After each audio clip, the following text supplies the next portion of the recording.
Lección Redes de Discipulado, del 16 al 22 de agosto. La gracia de Jesucristo utiliza nuestras experiencias personales para alinear nuestro futuro. Y después de mucha discusión, Pedro se levantó y les dijo: Varones hermanos, vosotros sabéis, como ya hace algún tiempo, que Dios escogió que los gentiles oyesen por mi boca la palabra del Evangelio y creyesen. Y Dios, que conoce los corazones, les dio testimonio dándoles el Espíritu Santo, lo mismo que a nosotros. Y ninguna diferencia hizo entre nosotros y ellos, purificando por la fe sus corazones. Ahora pues, ¿por qué tentáis a Dios, poniendo sobre la cerviz de los discípulos un yugo que ni nuestros padres ni nosotros hemos podido llevar? Antes, creemos que por la gracia del Señor Jesús seremos salvos, de igual modo que ellos. Hechos, capítulo 15, versos del 7 al 11. Retornamos al discurso de Pedro ante el Concilio de Jerusalén, para concluir cómo testificó el apóstol de la gracia del Señor de Jesucristo. A la luz del testimonio de Pedro, hemos de concluir que nuestras experiencias previas con la gracia de Dios nos ayudarán a enfrentar con éxito los retos, adversidades y problemas del presente y del futuro. En su exposición ante el concilio, Pedro expone su teología sobre la salvación universal, tanto para judíos como para gentiles, ya que será el tema por el cual habían sido convocados todos los apóstoles y las principales autoridades de las iglesias, para afirmar su posición de la universalidad de la salvación para toda la raza humana. Pedro alude a su experiencia cuando fue llamado por el Espíritu Santo a predicar a los gentiles en la casa de Cornelio. Experiencias que marcan: la gracia de Jesucristo trabaja por medio de las experiencias que nos marcan. Vayamos al relato registrado por Lucas en el capítulo 10 del libro de los Hechos. Al día siguiente, mientras ellos iban por el camino y se acercaban a la ciudad, Pedro subió a la azotea para orar, cerca de la hora sexta, y tuvo gran hambre y quiso comer. Pero mientras le preparaban algo, le sobrevino un éxtasis y vio el cielo abierto y que descendía algo semejante a un gran lienzo, que atado de las cuatro puntas era bajado a la tierra, en el cual había de todos los cuadrúpedos terrestres y reptiles y aves del cielo. Y le vino una voz: levántate, Pedro, mata y come. Entonces Pedro dijo: Señor, no, porque ninguna cosa común o inmunda he comido jamás. Volvió la voz a él la segunda vez: lo que Dios limpió, no lo llames tú común. Esto se hizo 3 veces, y aquel lienzo volvió a ser recogido en el cielo. Y mientras Pedro estaba perplejo dentro de sí sobre lo que significaría la visión que había visto, he aquí los hombres que habían sido enviados por Cornelio, los cuales, preguntando por la casa de Simón, llegaron a la puerta. Y llamando, preguntaron si moraba allí un Simón, que tenía por sobrenombre Pedro. Y mientras Pedro pensaba en la visión, le dijo el Espíritu: He aquí 3 hombres te buscan. Levántate pues y desciende, y no dudes de ir con ellos, porque yo los he enviado. Hechos capítulo 10, versos del 9 al 20. No dudes de ir con ellos, porque yo los he enviado. El Espíritu Santo le habló directamente a Pedro, ordenándole que viajara con los emisarios de Cornelio hasta Cesarea, para predicarles el Evangelio. Cornelio era el centurión romano, un gentil que le esperaba en una casa repleta de gentiles. Lo que ocurrió en la casa de Cornelio refuerza el argumento de Pedro en favor de que todos los gentiles pueden acceder a la salvación por la gracia de Jesucristo. Según los fariseos convertidos a la fe de Jesucristo, si los gentiles no se circuncidaban, seguían las prácticas judías, no podían ser salvos. Para refutar este argumento, Pedro narra el punto cumbre de su visita a la casa de Cornelio, eco de lo cual podemos leer en Hechos capítulo 10, versos del 43 al 48. Y despedida la congregación, muchos de los judíos y de los prosélitos piadosos siguieron a Pablo y a Bernabé, quienes hablándoles les persuadían a que perseverasen en la gracia de Dios. El siguiente día de reposo se juntó casi toda la ciudad para oír la palabra de Dios. Pero viendo los judíos la muchedumbre, se llenaron de celos y rebatían lo que Pablo decía, contradiciendo y blasfemando. Entonces Pablo y Bernabé, hablando con denuedo, dijeron: a vosotros a la verdad era necesario que se os hablase primero la palabra de Dios. Mas puesto que la desecháis y no os juzgáis dignos de la vida eterna, he aquí nos volvemos a los gentiles. Porque así nos ha mandado el Señor, diciendo: te he puesto para luz de los gentiles, a fin de que seas para salvación hasta lo último de la tierra. Los gentiles, oyendo esto, se regocijaban y glorificaban la palabra del Señor, y creyeron todos los que estaban ordenados para vida eterna. Las enseñanzas del discurso de Pedro al Concilio de Jerusalén son claras, fácilmente asimilables y contundentes. Cuando Pedro salió de la casa de Cornelio, no se imaginó que esa experiencia trascendería el tiempo y su propia trayectoria. Habían pasado varios años desde que Pedro le predicó a los gentiles. Sin embargo, lo ocurrido en la casa de Cornelio le daría a Pedro una contundente voz para alinear a la iglesia, amenazada con la división y el estancamiento, con el propósito de la muerte de Jesús en la cruz. La vida y el ministerio de Pedro fueron marcados por lo ocurrido, tanto en Jope, donde Pedro recibió la visión del lienzo, como en Cesarea, donde el apóstol vio cumplida la visión por medio del derramamiento del Espíritu Santo sobre los gentiles. Nuestro enfoque apunta a dejar establecido que las experiencias espirituales profundas por nuestro Señor Jesucristo se convierten en fundamento de fe y conocimiento para enfrentar nuevas situaciones complejas del futuro.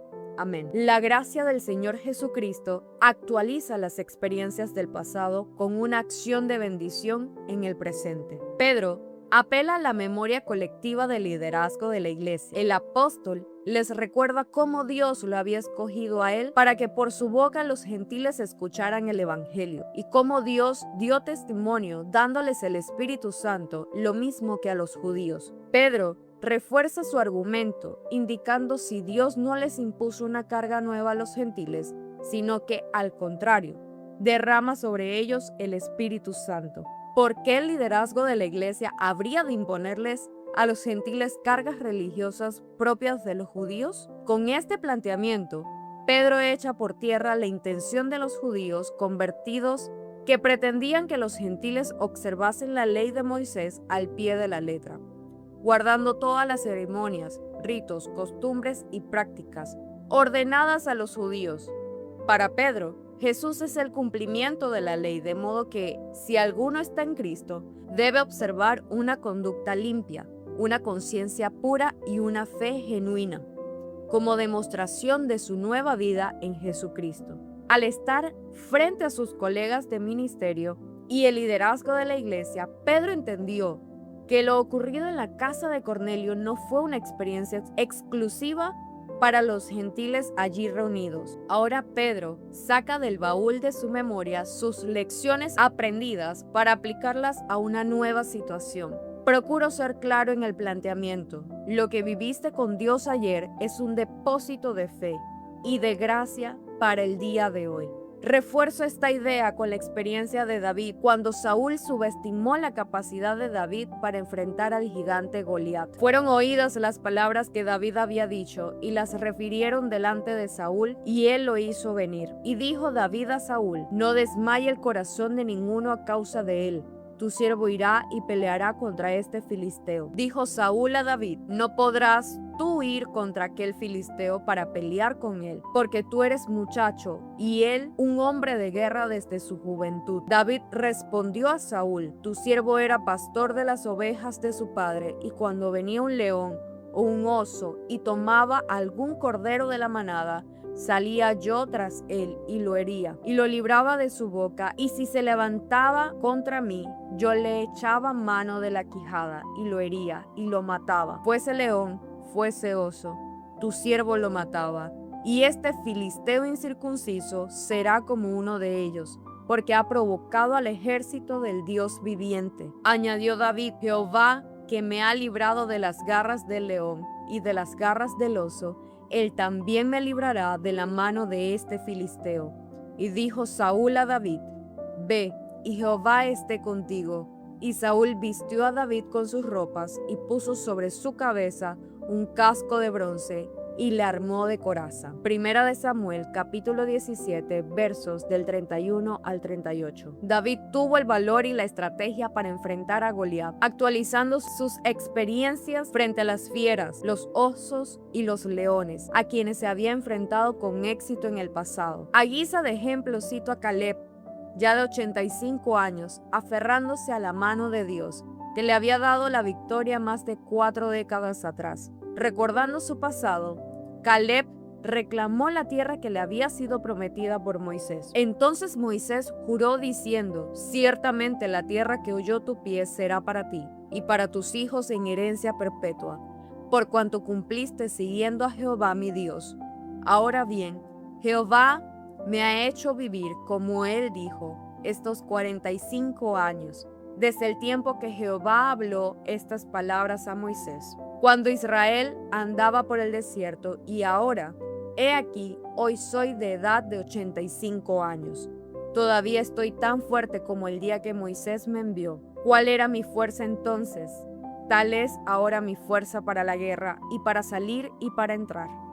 Dame pues ahora este monte del cual habló Jehová aquel día, porque tú oíste en aquel día que los anaseos están allí, y que hay ciudades grandes y fortificadas. Quizá Jehová estará conmigo y los echaré, como Jehová ha dicho.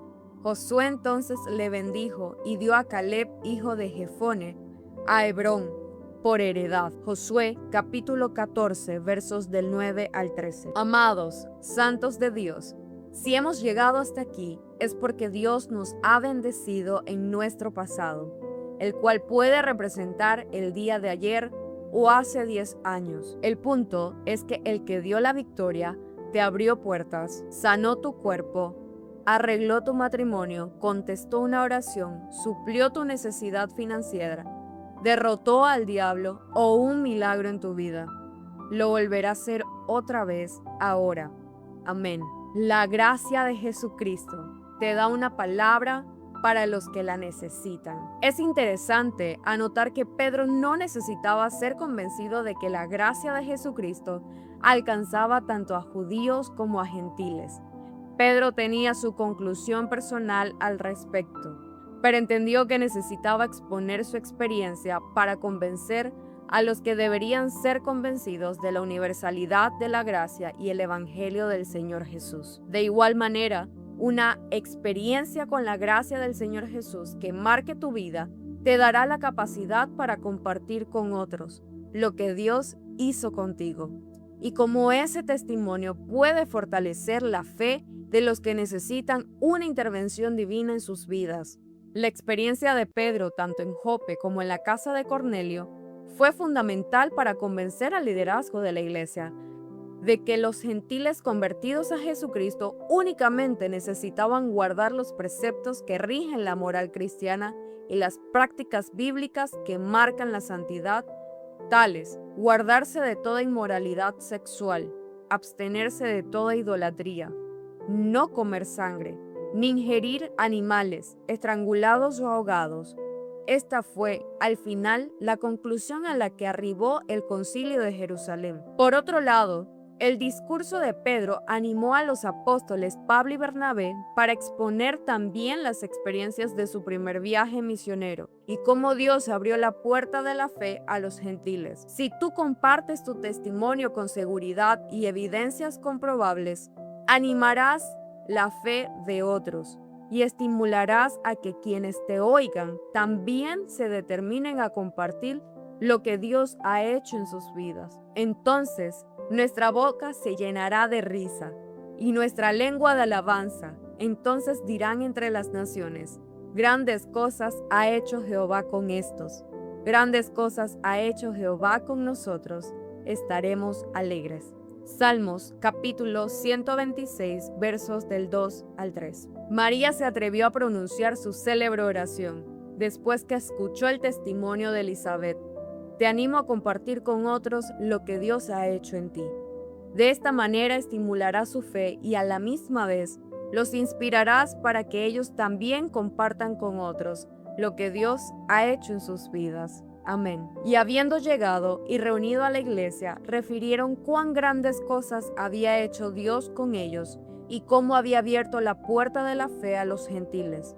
Hechos capítulo 14, verso 27. Era una práctica apostólica testificar de lo que Dios había hecho para confirmar la fe y animar a la iglesia. Amén.